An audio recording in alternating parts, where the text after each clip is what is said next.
Colonel, do you think Opo. this is an opportune time para sa mga nag-aambisyon maging kagaya mo na sumanib sa brotherhood ng mga pulis? At bakit? Opo, sir. Ang pagpasok po sa pagpupulis ay bigat na hamon po sa ating mga kababayan kasi po bago po sila maging pulis ay kailangan po muna graduate po tayo ng baccalaureate degree. Mhm. At pagkatapos mong graduate, kailangan mo pa rin mag-exam para sa iyong mga eligibilities.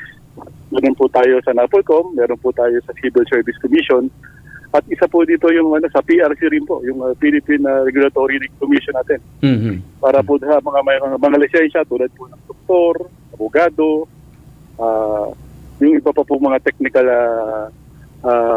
skills na pinagtutunan natin ng pagkikita tulad po ng IT. Kaya po sa mga nagnanais po na maging pulis, ay una po, yun po muna inyong gagawin. Pangalawa, ihanda po inyong sarili. Kasi po ang pagpupulis po ngayon ay binabantayan po natin yung BMI, Mhm. yung body index mass. Mhm. Kasi po hindi po pwedeng pumasok ngayon yung pulis na overweight, Mhm. may sakit, may dinadamdam na karamdaman. Kasi po malaki po ang guguguling ng gobyerno para sa kanila, para po i-training po sila para maging isang ganap na pulis. I understand.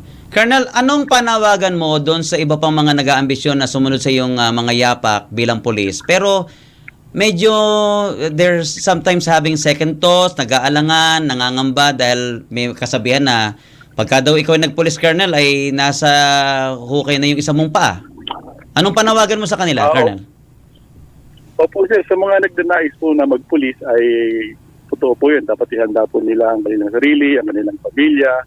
Pangalawa po, kung sila po ay binata, wala po siyang iniintindi na mag-aalala sa kanya kundi magulang niya lang. Pero yung may mga asawa po, talaga pong ihahanda nila ang kanilang pamilya dahil magbabago po talaga kasi pero marami pong oras na hindi po tayo makakatugon sa ating yung mga obligasyon bilang magulang. Pero pag pupulis po kasi full time po ito. Sa Pilipinas po, tayo po ang ating pambansang pulisya ay bawal po magtrabaho ng ibang trabaho ang inyong kapulisan, kundi ang kami po kahit kami off duty, pulis pa rin po kami. Colonel,